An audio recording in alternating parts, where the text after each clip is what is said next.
Hello friends, आप सब लोग कैसे हैं। आज हम लोग बात करेंगे एक नए विषय पर। इस विषय का नाम है यूजीसी के न्यू रेगुलेशंस, जो यूजीसी ने 13 जनवरी 2026 को नोटिफाई किया है। इस नोटिफिकेशन का उद्देश्य एजुकेशनल इंस्टीट्यूशंस के कैंपस में जातीय भेदभाव पर नियंत्रण एवं निगरानी रखना है। इस नोटिफिकेशन का विरोध जनरल कैटेगरी के स्टूडेंट्स तथा अन्य सिविल सोसाइटी के लोगों के द्वारा किया जा रहा है, इसलिए इस नोटिफिकेशन का महत्व बढ़ जाता है। इस वीडियो में आगे बढ़ने के पूर्व यह आवश्यक है कि हम लोग इसके हिस्टोरिकल पर्सपेक्टिव को समझें और इसके लिए हमें भारतीय सामाजिक व्यवस्था की संरचना पर भी एक नज़र डालनी पड़ेगी। सभी जानते हैं कि कास्ट सिस्टम भारतीय सामाजिक व्यवस्था का एक स्टील फ्रेम है जो कि प्राचीन काल से चला आ रहा है। इसके अंतर्गत उच्च जातियां निम्न जातियों को दबाती रही हैं। यह सिलसिला बिना विरोध के 19th सेंचुरी के पहले 2 दशकों तक चलता रहा। इसके बाद कास्ट सिस्टम का विरोध शुरू हुआ, जिसमें सोशल रिलीजियस रिफॉर्म लाने में अपनी भूमिका निभाने वाले लोगों में राम मोहन रॉय, द्वारकानाथ टैगोर, आत्माराम पांडुरंग, स्वामी दयानंद सरस्वती इत्यादि लोगों ने महत्वपूर्ण भूमिका निभाई थी। 20वीं सदी की शुरुआत होते होते भारत में कई जगह जातीय आंदोलन या कास्ट मूवमेंट शुरू हुआ और इसका केंद्र मुख्यतः दक्षिण तथा पश्चिमी भारत में था। ऐसे कास्ट मूवमेंट में जो इम्पोर्टेंट थे वे थे श्री नारायण धर्म परिपालन मूवमेंट, जिसको कि श्री नारायण गुरु ने 1903 में शुरू किया था। उसी प्रकार से पेरियार द्वारा स्टार्ट किया गया जस्टिस मूवमेंट और सेल्फ रिस्पेक्ट मूवमेंट दक्षिण भारत में ही केंद्रित था और पश्चिमी भारत में डिप्रेस्ड क्लासेस मिशन सोसाइटी जिसको कि श्री विठल सिंधे ने शुरू किया था और फिर बाद में डिप्रेस्ड क्लास एसोसिएशन जिसे डॉक्टर बी.आर. अम्बेडकर ने शुरू किया था। ये कुछ महत्वपूर्ण उदाहरण हैं भारत में कास्ट मूवमेंट के, जो कि इंडिपेंडेंस मूवमेंट के पहले चला। स्वतंत्र भारत में जातीय हिंसा एक साधारण सी घटना हो गई है। प्रायः ऐसी घटनाएं फॉरवर्ड बैकवर्ड, बैकवर्ड दलित और फॉरवर्ड दलित के बीच में देखी जाती है। इस तरह की घटनाओं का जो मुख्य उद्देश्य होता है वह कास्ट डोमिनेंस, अपनी जाति का वर्चस्व कायम रखने के लिए होता है या उसे फिर से रिकवर करने के लिए होता है। और साथ ही साथ यह इस तरह का जो संघर्ष होता है उसके पीछे अपनी जो पारंपरिक सम्मान है उसको भी बचाने की बात होती है। इस प्रकार का संघर्ष पोस्ट इंडिपेंडेंस पीरियड में हायर एजुकेशन के क्षेत्र में भी देखने को मिलता है। अर्थात यह भेदभाव यहाँ पर परिलक्षित होता है एडमिशन के समय में, क्लासरूम में, मेंटरशिप में, एग्जामिनेशन में और एग्जामिनेशन के वैल्यूएशन में भी यह कभी कभी दिखाई देता है। और ऐसा भेदभाव प्रायः SC ST, अपंग और सोशली और एजुकेशनली बैकवर्ड जो स्टूडेंट्स होते हैं उनके साथ देखने को मिलता है। इन्हीं सब पर ध्यान रख करके ही इस तरह का जो यूजीसी ने रेगुलेशन 13 जनवरी 2026 को नोटिफाई किया था।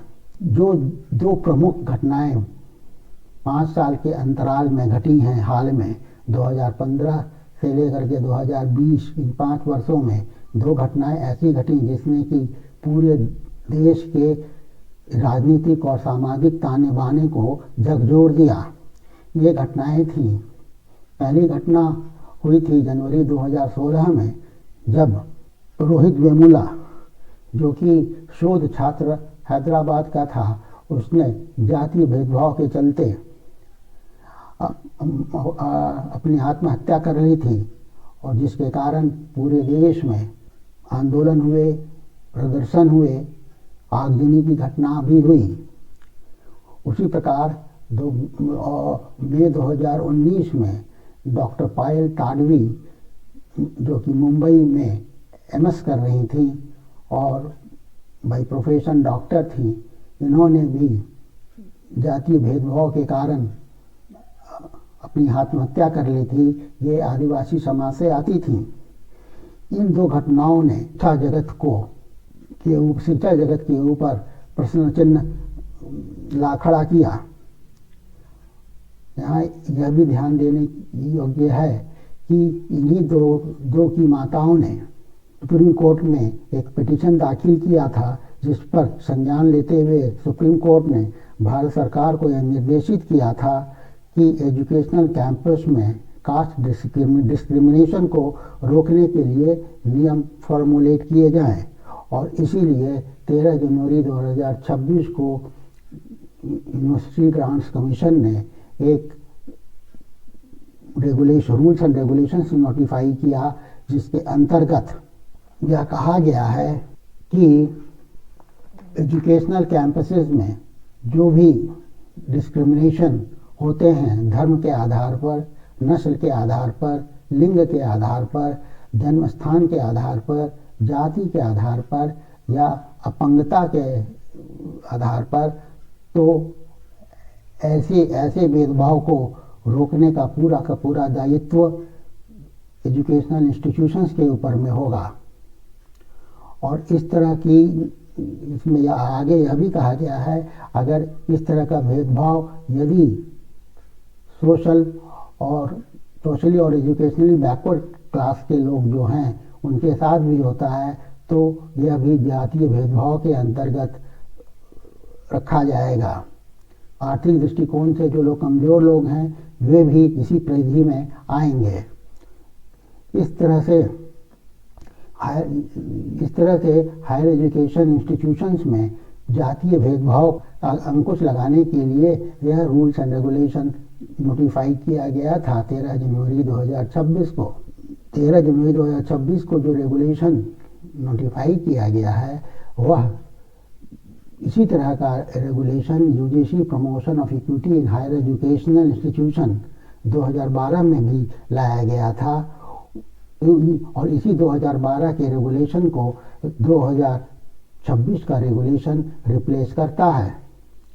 नया रेगुलेशन जो आया है वह सभी हायर एजुकेशनल इंस्टीट्यूशन के ऊपर अप्लाई होगा, और यह एक हायरार्की, एक स्ट्रक्चर बनाता है और प्रोसेस भी निश्चित करता है कि किस तरह से ऐसी शिकायतों के ऊपर कार्य करना है। जहाँ तक न्यू रूल्स एंड रेगुलेशन के अंतर्गत स्ट्रक्चर का सवाल है, तो इसमें यह साफ कहा गया है कि प्रत्येक हायर एजुकेशनल इंस्टीट्यूशन पास एक इक्वल अपॉर्चुनिटी सेंटर होना चाहिए, दूसरा एक इक्विटी कमेटी होनी चाहिए, और तीसरा एक इक्विटी स्क्वाड भी होनी चाहिए।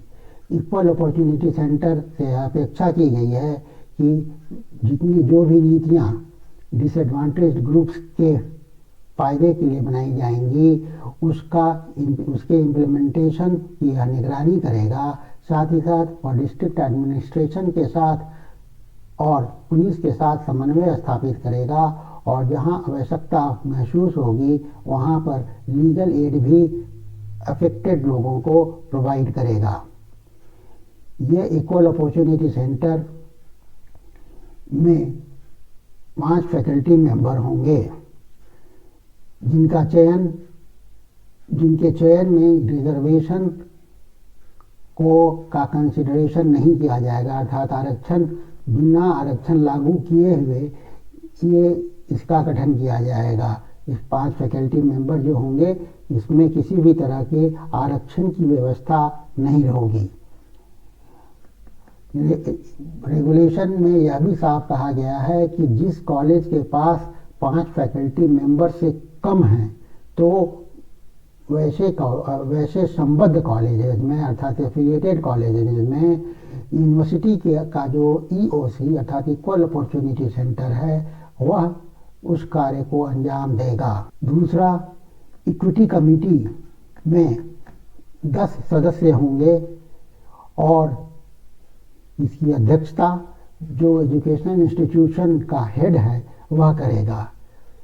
10 में से 5 सदस्य रिजर्व कैटेगरी से होंगे, इसमें OBC के होंगे, जो लोग पर्सन्स विद डिसेबिलिटी होंगे, SC होंगे, ST होंगे और वुमेन होंगे।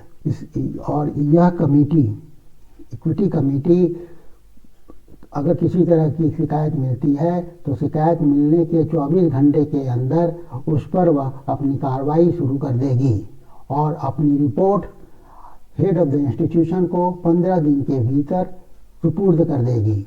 रिपोर्ट मिलने के बाद 7 दिन के अंदर हेड ऑफ द इंस्टीट्यूशन से अपेक्षा की गई है कि वह कार्रवाई शुरू कर देंगे। तीसरा, इसमें इस रेगुलेशन में इक्विटी स्क्वाड की भी बात की गई है। इक्विटी स्क्वाड का गठन मुख्यतः निगरानी रखने तथा जाति भेदभाव की घटना ना हो इस पर ध्यान रखने के लिए किया जाना है। यह स्क्वाड फाइल रहेगी और जो वल्नरेबल स्पॉट्स हैं वहाँ पर समय समय पर विजिट करेगी। ऐसे इंस्टीट्यूशंस के पास 24 आवर इक्विटी हेल्पलाइन की भी सुविधा होगी जहाँ पर जातीय भेदभाव से संबंधित रिपोर्ट दी जा सकेगी या वहाँ पर शिकायत की जा सकेगी। एक इक्विटी एम्बेसडर का भी प्रावधान किया है इसके अंतर्गत, जो कि टॉर्च बियरर ऑफ इक्विटी की तरह कार्य करेगा। ये हम लोग अब ये जानते हैं कि 2026 का रेगुलेशन 2012 के रेगुलेशन से कितना अलग है। तो सबसे पहले हम जानते हैं कि 2026 के रेगुलेशन में क्या कही गई थी बात, जो कि दोनों ही सिमिलर थी। उसमें कहा गया था कि बायस ट्रीटमेंट अर्थात पक्षपातपूर्ण कारोबार, कोई जाति के आधार पर, धर्म के आधार पर, लिंग के आधार पर, जन्म स्थान के आधार पर या डिसेबिलिटी के आधार पर अगर किसी पूर्वाग्रह से कोई कार्य होता है तो उस पर उसे अनफेयर माना जाएगा और उसके विरुद्ध कार्रवाई की जाएगी।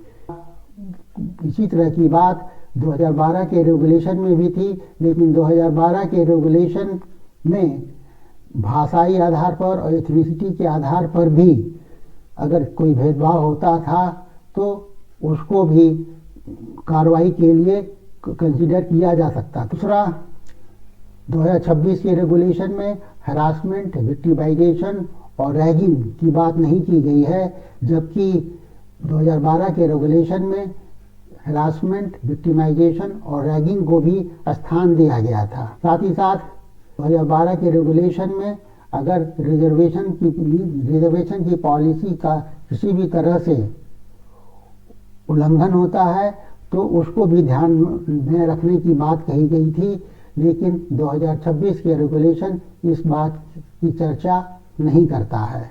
तीसरा, 2026 के रेगुलेशन में यह कहा गया है कि SC, ST, OBC और डिसेबल्ड लोगों के लिए अलग से हॉस्टल, क्लासरूम या मेंटरशिप का प्रावधान है, लेकिन 2012 के रेगुलेशन में इसको मेंशन नहीं किया गया था।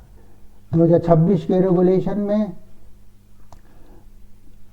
यह साफ कहा गया है कि प्रत्येक एजुकेशनल हायर एजुकेशनल इंस्टीट्यूशन के पास जो तीन समितियों की बात कही गई है, equal opportunity centre, equity committee और इक्विटी स्क्वाड, इन सभी का गठन किया जाना अनिवार्य है 2026 के रेगुलेशन में, जबकि 2012 के रेगुलेशन में यह एडवाइजरी नेचर में था। यह कहा गया था कि इसको कीजिए या ना कीजिए, इसको कंपलसरी नहीं किया गया था, मैंडेटरी नहीं किया गया था। 2026 के रेगुलेशन में इक्वल अपॉर्चुनिटी सेंटर को बहुत अच्छी तरह से परिभाषित किया गया है। इसमें कितने मेंबर रहेंगे, इसके क्या कार्य होंगे, यह स्पष्ट तौर पर लिखा गया है। जबकि 2012 के रेगुलेशन भी इक्वल अपॉर्चुनिटी सेल की बात करता है, लेकिन इसके कंपोजिशन और प्रक्रिया क्या होगी इसके बारे में कुछ नहीं कहता था 2012 का रेगुलेशन। प्रक्रिया की बात करें तो 2026 के रेगुलेशन में बहुत ही विस्तृत प्रावधान किया गया है कि किस तरह से कंप्लेन करना है, जबकि 2012 के रेगुलेशन में इस तरह के डिटेल्स का अभाव है। और अंत में 2026 के रेगुलेशन में SC/ST, वुमेन और डिसेबल्ड पर्सन्स के अलावा अदर बैकवर्ड क्लासेज अर्थात social and educationally backward classes को भी इंक्लूड किया गया है जाति भेदभाव की दृष्टि से, लेकिन 2012 के रेगुलेशन में OBC को इंक्लूड नहीं किया गया था। तो यह कुछ 2012 के रेगुलेशन और 2026 के रेगुलेशन में कुछ अंतर हैं और ये अंतर महत्वपूर्ण हैं। और इसके बाद हम लोग ये जानेंगे कि अभी जो विरोध हो रहा है उस विरोध का क्या कारण है। इस विरोध का सबसे बड़ा कारण जो जनरल कैटेगरी के स्टूडेंट्स गाइडलाइन, इस न्यू रूल्स एंड रेगुलेशंस का विरोध इसलिए कर रहे हैं क्योंकि उनको यह डर है कि इस तरह के रूल्स एंड रेगुलेशंस के कारण जनरल कैटेगरी के जो स्टूडेंट्स हैं उनको हैरेस किया जा सकता है, उनको परेशान किया जा सकता है।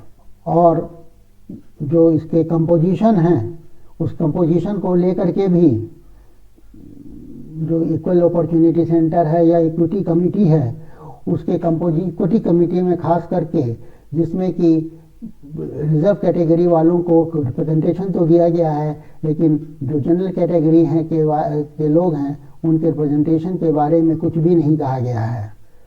तीसरा जो इसमें पॉइंट जो महत्वपूर्ण है कि अगर कोई कंप्लेंट झूठा होता है या असत्य होता है तो वैसी दशा में कंप्लेनेंट को किसी तरह का पनिशमेंट नहीं दिया जा रहा है 2026 के रूल्स एंड रेगुलेशन में। तो ये 3 पॉइंट ऐसे हैं जिसकी वजह से विरोध जनरल कैटेगरी के स्टूडेंट्स और अन्य नागरिक समाज के लोगों ने किया है। और ये लोग बाद में सुप्रीम कोर्ट में भी इन लोगों ने पिटीशन डाला और उस पिटीशन के बाद सुप्रीम कोर्ट ने यह निर्देशित किया है कि जो 13 जनवरी 2026 का UGC का रूल्स एंड रेगुलेशन है वह अभी अबेयंस रहेगा, अर्थात उसको लागू नहीं किया जाएगा और उस पर स्टे लगा दिया गया है। और यह भी सुप्रीम कोर्ट ने स्पष्ट कहा है कि जब तक इस पर पूरा निर्णय नहीं आ जाता है तब तक 2012 का जो रूल्स एंड रेगुलेशन UGC के द्वारा प्रतिपादित किया गया है वह लागू रहेगा। अगली सुनवाई मार्च महीने में होनी है और उसके बाद ही इस पर आगे की कार्रवाई संभव हो पाएगी। और इसी के साथ मैं इस वीडियो को यहाँ पर समाप्त करता हूँ और आप लोगों से अनुरोध करता हूँ कि आप वीडियो को लाइक करिए, शेयर करिए, अपना कमेंट दीजिए और चैनल को सब्सक्राइब करते हुए बेल आइकन के बटन को प्रेस करिए। Thank you for watching. मिलते हैं फिर से नेक्स्ट वीडियो में। Thank you.